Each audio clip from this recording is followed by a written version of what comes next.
اللهم صل على محمد وعلى آل محمد كما صليت على إبراهيم وعلى آل إبراهيم إنك حميد مجيد. اللهم بارك على محمد وعلى آل محمد كما باركت على إبراهيم وعلى آل إبراهيم إنك حميد مجيد.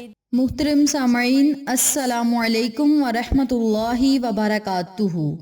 میری پیاری بہنوں اور میرے پیارے بھائیوں، آج میں آپ کی خدمت میں ماہ رمضان المبارک کے دوسرے عشرے کا ایک ایسا عمل لے کر حاضر ہوئی ہوں، ایک ایسا وظیفہ لے کر حاضر ہوئی ہوں جس کی برکت سے انشاءاللہ بفضل خدا رب کریم آپ کے رزق اور دولت میں بے بہا برکتیں عطا فرمائے گا۔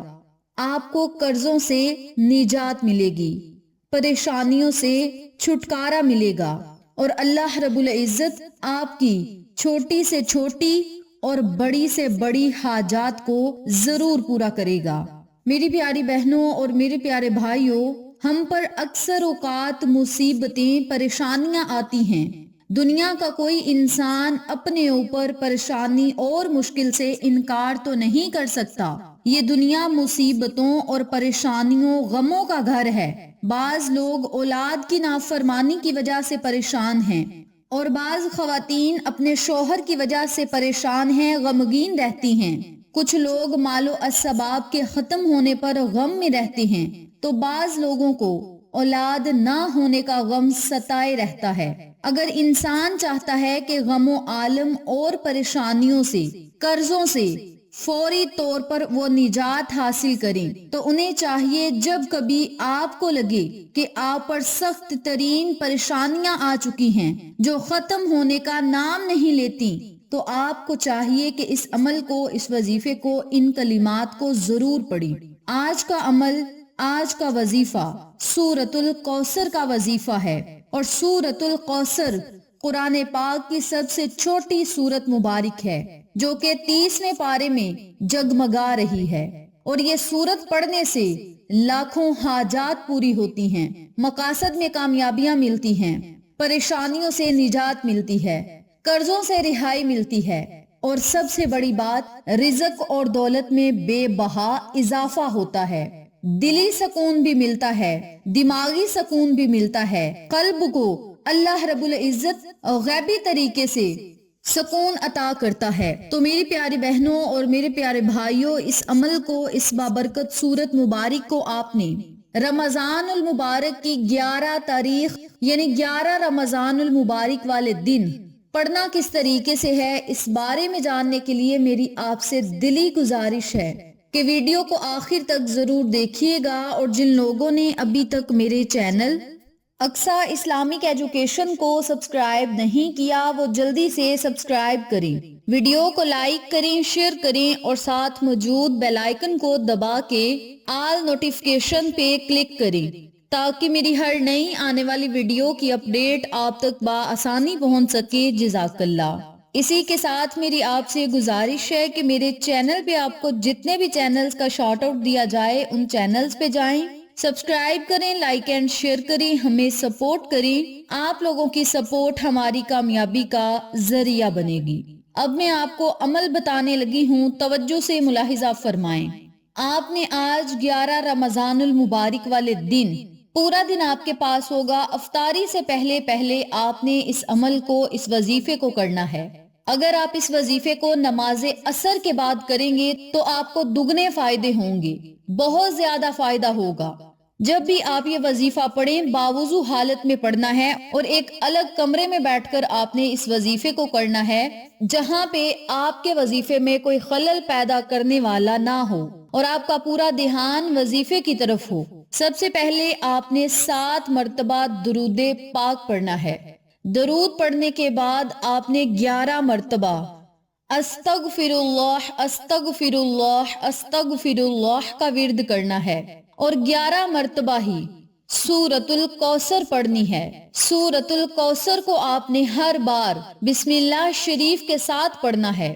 پہلے بسم اللہ الرحمن الرحیم پڑھنی ہے، پھر آپ نے سورۃ الکوثر پڑھنی ہے، इन्ना अतैनकल कौसर फसल्लि लिरब्बिका वनहर इन्ना शानियका हुवल अबतर।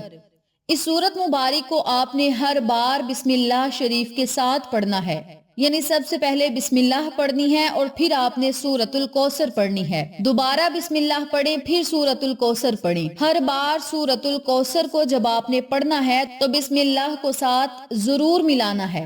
अब यहाँ जरूरी बात सुनते चलें, जब आपने ये वजीफा करने बैठना है तो आपने दरूद पाक और इस्तगफार को अपने हाथ की उंगलियों के पोड़ों पर पढ़ना है, लेकिन जब सूरतुल कौसर को शुरू करना है तो अपने सीधे हाथ को अपने सर पे रखना है और फिर आपने बिस्मिल्लाह शरीफ पढ़नी है, सूरतुल कौसर पढ़नी है।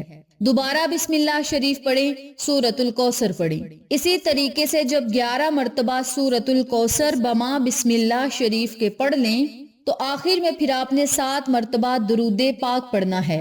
और याद रखें, जब आपने सूरतुल कौसर पढ़नी है अपने सीधे हाथ को अपने सर पर रख के तो आंखें बंद करके जो भी आपकी परेशानी होगी, मुसीबत होगी, हाजत होगी, मकसद होगा, उसे अपने जहन में रखते हुए आपने बिस्मिल्लाह शरीफ और सूरतुल कौसर का विर्द करना है। जब 11 मर्तबा सूरतुल कौसर पढ़ लें, आखिर में दरूद पाक पढ़ लें, यानी वजीफा मुकम्मल पढ़ लें, तो फिर आपने अल्लाह रब्बुल इज्जत से दुआ के लिए हाथों को उठाना है और रब्बे करीम से बहुत ज्यादा दुआएं और इल्तिजाएं करनी हैं। याद रखें, जब आपने आंखें बंद करके इस सूरत मुबारक को पढ़ना है तो आंखें खोलने से पहले ही अल्लाह रब्बुल इज्जत आपकी हाजात को पूरा करेगा और दिल की मुरादों को पूरा करेगा। जो भी आपकी हाजत होगी, मकसद होगा, परेशानी होगी, आंखें खोलने से पहले इंशाअल्लाह खत्म होगी, हाजात पूरी होंगी, दुआएं कबूल होंगी। और जब आपने अल्लाह से दुआएं करनी हैं तो अल्लाह रब्बुल इज्जत आपकी दुआ मांगते ही आपको हर वो चीज अता करेगा जिसकी आपको जरूरत और तलब है। और दिल लगी के साथ रब्बे करीम से मांगे, जितनी लगन के साथ अल्लाह से मांगेंगे उतनी जल्दी अल्लाह करीम आपको अता करेगा। इस अमल को, इस वजीफे को आप आज 11 रमजानुल मुबारक के पूरे दिन में जब आपका दिल चाहे आप पढ़ सकते हैं, लेकिन इफ्तारी से पहले पहले इस वजीफे को जरूर पढ़ें और इफ्तारी से पहले ही दुआ मांग लें और अल्लाह की अनायात और इनामात की बारिशें खुद अपनी आंखों से देखें। और अगर आप इस अमल को रमजानुल मुबारक के बाकी दिनों में करना चाहते हैं तो नमाज तहज्जुद में पढ़ें, क्योंकि सहरी के लिए तो हम सब ने उठना ही होता है। अगर 10 मिनट पहले उठकर नमाज तहज्जुद अदा की जाए और नमाज तहज्जुद में ये वजीफा पढ़ा जाए और फिर अल्लाह से मांगा जाए तो रब्बे करीम जरूर अता करेगा। बाकी जो हम 5 नमाजें अदा करते हैं अल्लाह करीम उससे राजी होता है, लेकिन जब हम नमाज तहज्जुद अदा करते हैं और नमाज तहज्जुद के लिए जाए नमाज पर खड़े होते हैं तो अल्लाह करीम बंदे की तरफ देखकर मुस्कुराता है। बाकी नमाजें पढ़ने पर अजर अजीम मिलता है, अजर सवाब मिलता है, लेकिन नमाज तहज्जुद अदा करने पर अल्लाह बंदे की तरफ देखकर मुस्कुराता है। और जिस बंदे की तरफ देखकर अल्लाह करीम ने मुस्कुरा दिया उस बंदे को जन्नत का टिकट तो मिलेगा, दुनियावी तमाम हाजात पूरी होंगी, जरूरियात पूरी होंगी और वो किसी का मुख्ताज नहीं रहेगा। तो मेरी प्यारी बहनों और मेरे प्यारे भाइयों, इस अमल को, इस वजीफे को आप जरूर पढ़ें और जागती आंखों से इस वजीफे के मौजज़ात खुद देखें। इस बाबरकत अमल को आप लाखों करोड़ों हाजात और जरूरियात को पूरा करवाने के लिए जरूर पढ़ें और अल्लाह की अताओं का हकदार ठहराएं। इंशाअल्लाह फिर किसी नए वजीफे या अच्छी मालूमात के साथ आपकी खिदमत में हाजिर होंगे। तब तक के लिए इजाजत दें। अस्सलामु अलैकुम व रहमतुल्लाहि व बरकातुहू।